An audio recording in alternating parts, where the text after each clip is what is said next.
De l'actualité depuis plusieurs semaines. Regardez. Marseille, cet après-midi, un homme de 25 ans a été tué par balle dans les quartiers sud, tout près de la mer. C'est une scène devenue presque classique à Marseille et dans sa région. Hier soir, un homme a été tué d'une rafale de Kalachnikov. Une exaspération et un sentiment d'insécurité partagé par la population. Ça devient banal, les gens ils ont une facilité quand même de passer à l'acte. C'est ça en fait qui est choquant. Ça fait peur parce qu'on se dit qu'on n'est pas en sécurité du tout et qu'une balle perdue ça peut aller très vite. Et on se sent un peu délaissé, on se dit dans ces moments-là où est la police ou qu'est-ce que fait l'État pour nous. 14 exécutions en pleine rue à Marseille, 19 depuis le début de l'année dans les Bouches-du-Rhône. La situation est devenue tellement préoccupante que des élus locaux envisagent maintenant des solutions radicales. Je considère qu'il faut apporter tous les moyens nécessaires et si l'armée doit venir en aide à la police, eh bien oui, il n'y a pas de honte à demander à l'armée. Il est hors de question que l'armée puisse répondre à ces drames et à ces crimes. Il n'y a pas d'ennemi intérieur. Violence à Marseille, un sujet au centre des préoccupations du gouvernement, à tel point que le Premier ministre Jean-Marc Ayrault a décidé de s'y installer pour 48 heures. Objectif de cette immersion au cœur de la cité phocéenne, rencontrer tous les acteurs du projet de redressement de la métropole marseillaise. 205 policiers et gendarmes seront envoyés en renfort pour des missions de sécurité publique, de police judiciaire et de renseignement. Les quartiers sud de la ville seront classés zones de sécurité prioritaire, à l'instar des quartiers nord qui viennent d'être classés dans cette catégorie. Enfin, le comité interministériel a annoncé une réforme institutionnelle de taille, puisqu'une préfecture de police sera créée pour l'ensemble des Bouches-du-Rhône. Alors on est allé donc, certains élus sont allés jusqu'à demander l'intervention de l'armée, ce qui n'est jamais arrivé en France depuis l'Algérie en 1954 ou la Nouvelle-Calédonie en 1988. Nicolas Gassin, vous vouliez réagir ? Il y a quelques années, un journaliste du Point qui s'appelait Christian Gelaine, qui est mort malheureusement depuis, a publié un livre qui s'intitule « La guerre des rues ». À l'époque, quand ce livre est sorti, tous les membres, tous les sociologues et les journalistes politiquement corrects lui ont sauté dessus parce qu'il disait des vérités dans ce livre. Il disait, entre autres, qu'on allait perdre le contrôle de plusieurs régions, zones en France, et que si on n'intervient pas, ça va être une catastrophe dans quelques années. Et on voit qu'aujourd'hui, c'est ce qui arrive dans ces zones-là. Alors, il a invoqué plusieurs facteurs. Problème d'immigration incontrôlée, problème de délinquance qui n'est pas traité à la base, problème de fichier de délinquants qui n'est pas tenu à jour, donc plusieurs raisons, et surtout pas celui de la pauvreté ou de la faute à la société, pour reprendre un sketch connu des inconnus. Christian Gelaine avait raison. On est aujourd'hui à un stade où il y a quelques zones en France où on n'ose plus y aller, même la police n'y va plus, les pompiers n'y vont plus, et on fait appel à l'armée. Donc je pense que c'est la conséquence directe de l'inaction de l'État qui s'occupe de tout, comme je le disais tout à l'heure, et qui déverse des dizaines de milliards d'euros depuis des années dans ces zones-là à fond perdu. Mais ce qui n'est pas clair, c'est un problème d'insécurité ou c'est un problème de règlement de compte. Et ce qu'on voudrait savoir, c'est en quoi est-ce que la situation marseillaise aujourd'hui est différente de la situation marseillaise d'avant. On est allé regarder dans les archives en 78, en 83 et en 85. Regardez ce qu'on voyait à la télévision à l'époque. Marseillais fait à nouveau parler de lui. 3 morts en 2 jours. Un vrai travail de professionnel. Lundi, le premier gangster a été tué à bout portant de 3 balles. Avant-hier, le deuxième était atteint en pleine tête par une balle de P38. Et le dernier s'est fait exécuter en plein Marseille il y a quelques heures à peine. Depuis l'automne, un bilan qui se monte déjà à 8 morts. 24 heures après la découverte de ces 9 corps ensanglantés, des scènes d'horreur qui rappellent le Chicago des années 30 et le massacre de la Saint-Valentin, on ne comprend toujours pas ce soir pourquoi un tel carnage. Fusillade à 16h, chemin du Rouet à Marseille, un chauffeur de camion grue fourrière a été abattu de 2 balles tirées à bout portant par le passager d'un motard qui a pris la fuite. Christian Gagliardi, 33 ans, connu des services de police. Marseille, 85, c'est Chicago dans les années 30. Depuis quelque temps, la cité phocéenne est secouée par les règlements de compte entre truands, presque quotidiennement. Cette guerre des gangs fait des victimes. Hier encore, 2 personnes ont été tuées, dont Jean Cocos, le frère d'une des victimes de la tuerie du bar du téléphone.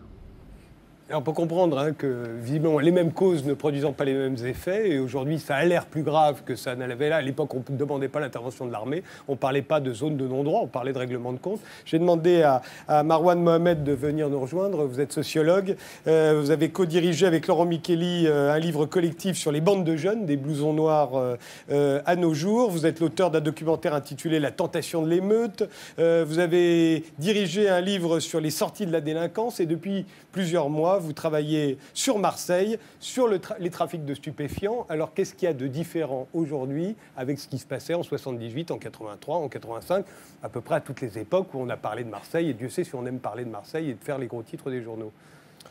Tout d'abord, les rappels qui ont été mis en avant juste là, sur 78, 82, 85, montrent à quel point cette question du banditisme fait de Marseille une ville à la réputation sulfureuse depuis un certain nombre de temps maintenant. Et de manière cyclique, Marseille revient sur le devant de la scène, puis disparaît, puis revient, puis disparaît. Et on est dans une histoire qui se répète du point de vue de la mise en avant de Marseille. Sur la période récente, il y a quelque chose qui est quand même relativement intéressant, c'est que depuis mi-2011, Marseille est devenue et reste une sorte de révélateur de la chose sécuritaire en France. C'est-à-dire qu'il y a une politisation de la délinquance, de la criminalité marseillaise ces derniers temps, sous l'angle du règlement de compte. On pourra en dire quelques mots justement à ça, par rapport à ça, qui m'intéresse. Comment est-ce que, et vraiment je n'ai pas la réponse, je ne peux pas vous apporter la réponse comme ça, mais comment est-ce que mi-2011, Marseille a pris cette place dans la sphère médiatique, puis dans l'opinion, puis de fil en aiguille au niveau de l'agenda politique.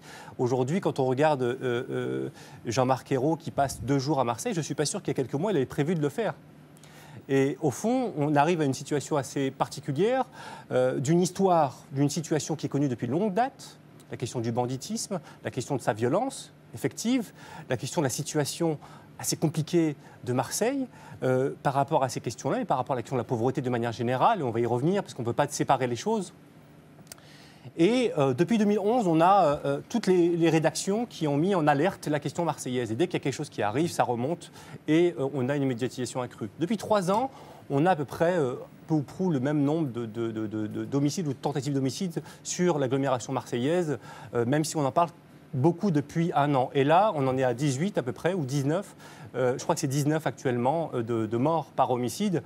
On est dans le rythme de l'année précédente et des 2 années à 1 ou 2 homicides près. Alors c'est une comptabilité qui est glauque, mais qui montre ce fait-là, qui est qu'on a connu des crises sur Marseille. Et la question de la criminalité, c'est quelque chose qui est cyclique, il faut l'avoir à l'esprit. Il y a eu des périodes où il y a eu plus d'homicides qu'aujourd'hui, et des périodes où il y en a eu beaucoup moins. Alors la question qui se pose, c'est qu'est-ce que c'est qu'un cycle ? Et comment comprendre le cycle actuel qu'on est en train de vivre. Et qu'est-ce que c'est qu'une crise? Parce que là aussi, le mot a été employé, Myriam Revaud-Dallon. Alors là, c'est quoi? En l'occurrence, là, je n'ai pas de réponse à la question. D'abord, je ne connais pas du tout le terrain marseillais, ni celui de la criminalité marseillaise. Mais enfin, ce qui est effectivement intéressant, qu'il faudrait peut-être creuser, c'est la combinaison entre, effectivement, l'analyse de ces règlements de compte et la montée du thème de l'insécurité. Pourquoi est-ce qu'on lie cette montée de la criminalité des règlements de compte à la montée du thème de l'insécurité, alors que manifestement, vous dites qu'il est possible de les séparer? Quand on fait une analyse sur le terrain, il est possible de les séparer. Sur la question marseillaise, il faut se poser la question clairement. Il y a la réalité telle qu'elle est enregistrée par les services de police ou la justice, telle qu'elle est vécue par les Marseillais sur place, et puis il y a la mise en scène médiatique qui est effectuée, et à travers le temps, il y a vraiment un décalage relativement fort. Et aujourd'hui, certes, la situation elle est compliquée, certes, on est à un niveau de recomposition du milieu, de déréglementation, de dérégulation du milieu de la criminalité, notamment celle du trafic de stupéfiants. Deuxièmement, tous les homicides ou les tentatives d'homicide ne sont pas forcément liés à la question de la criminalité. Il y a des fois des règlements de compte interpersonnels, des drames familiaux. Moi, j'ai enquêté dans une cité où il y a eu un mort il n'y a pas longtemps, et ça a été présenté par la presse comme une affaire de règlement de compte. Et j'ai passé un peu de temps là-bas en creusant, et effectivement, l'enquête enquêtes montrent que ce n'est pas forcément ça. Donc là aussi, il y a l'urgence médiatique, il y a ce qu'on met en avant tout de suite comme hypothèse. Et puis après, il y a le résultat des enquêtes qui peut donner des résultats qui sont différents. Or là, on est dans l'urgence, on présente les faits, on les présente toujours de la même manière. Il est connu du service de police, c'est sûrement un règlement de compte entre stupéfiants. Puis après, il n'y a pas de suivi derrière. Qu'est-ce qui s'est passé vraiment? Qu'est-ce qu'il y a en amont? Ça, c'est un premier point sur la question de la médiatisation. Le deuxième point, c'est la réalité sociale marseillaise. Il y a quand même quelques spécificités à cette ville, contrairement à d'autres grandes villes. Du point de vue de la délinquance, là, on a parlé du banditisme, mais il faut quand même rappeler qu'en termes de délinquance de voie publique telle qu'elle est enregistrée, et là, je vous parle de taux rapportés à la population, il y a moins de délits enregistrés à Marseille qu'en Seine-Saint-Denis ou à Paris, en termes de délinquance de voie publique. Donc on a l'impression que c'est la ville où tout explose. Il y a plus de délits enregistrés à Paris. On en parle beaucoup moins. Quand on parle de délinquance, la délinquance massive telle qu'elle est enregistrée, parce que vous dites que ce sont les voyous qui sont en danger à Marseille, les gangsters, ce n'est pas les gens dans les rues. Là, en l'occurrence, la population n'est pas menacée, pas forcément menacée. Les règlements de compte, c'est entre acteurs du trafic quand c'est le cas. Quand il y a des affaires de trafic, c'est entre acteurs du trafic. Mais comme hier, les Zampa et d'autres bandits qu'on présente de manière très romantique, le milieu à l'ancienne, c'était un milieu qui était violent. C'était l'usage des armes, c'était des tentatives d'homicide, et c'était une régulation du marché des stupéfiants à travers la violence, et notamment la violence létale. Ce n'est pas quelque chose qui est nouveau en tant que tel. Philippe Solers? Je ne sais pas pourquoi vous dites stupéfiant au lieu d'employer le mot drogue. C'est plus simple, c'est plus clair, si vous voulez d'être des stupéfiants. Voilà. Alors, où en est le marché de la drogue? Quels sont exactement les circuits? Quel est ce formidable impact de la mafia du Sud-Est? Qui sont les complices, éventuellement politiques aussi, parce qu'il y aurait beaucoup à dire. Il y aurait beaucoup à dire. Donc, qu'est-ce que c'est? Qui est corrompu par, tout simplement, cet énorme marché, les armes et la drogue? Quand vous citez, on revient sur Chicago, le massacre de la Saint-Valentin. C'est pas moi, c'est le moment. C'était le présentateur de 1983. C'est le moment où, évidemment, la mafia, c'est-à-dire la grande mafia d'autrefois, parce que Capone, tout ça, c'est quand même autre chose au cinéma, photographe. Oui, c'est mieux qu'Alain Delon. J'aurais pu vous passer un extrait de Borsalino, ils n'arrêtent pas de se tirer dessus dans la rue. Voilà, mais c'était les acteurs comme Delon et voilà. Les acteurs du film sont de plus en plus médiocres, de plus en plus anonymes, voilà. Donc, de quoi s'agit-il? Personne n'enquête vraiment. Et d'ailleurs, ce ne serait pas possible, parce que la mafia, c'est la mafia. Où en est la mafia? Voilà, c'est tout. Et personne ne nous parle vraiment de ce qui se passe, parce que c'est pas possible. Pas plus que de l'économie mondiale, vous voulez dire? Bien sûr. Véronique Pinson, c'est comme le capitalisme financier, c'est pareil. Non, je veux simplement dire qu'à propos des zones de non-droit et de la violence, la violence à Marseille est pénalisée, hein, elle est mise en scène, et par contre, on ne parle jamais de ce qui se passe dans les conseils d'administration des grandes banques ou des grands groupes du CAC 40, où là, on n'hésite pas à utiliser les paradis fiscaux et d'autres méthodes illégales. Et là, toute la délinquance financière, elle est totalement dépénalisée. Ah oui, et ça, je tenais à le dire dans une émission où l'argent est quand même l'argent roi. Enfin, c'est le thème, vous voulez dire. C'est le thème, c'est ce que je voulais dire. Parce que sinon, on n'en a pas tant que ça. François-Xavier Bramley. Enfin, quand même, c'est curieux, on a une grande discussion, alors là, pour le coup, très littéraire sur la délinquance, etc. Mais il faut quand même penser aux gens qui sont dans ces cités-là et qui voient... Enfin, les règlements de compte, c'est quand même des...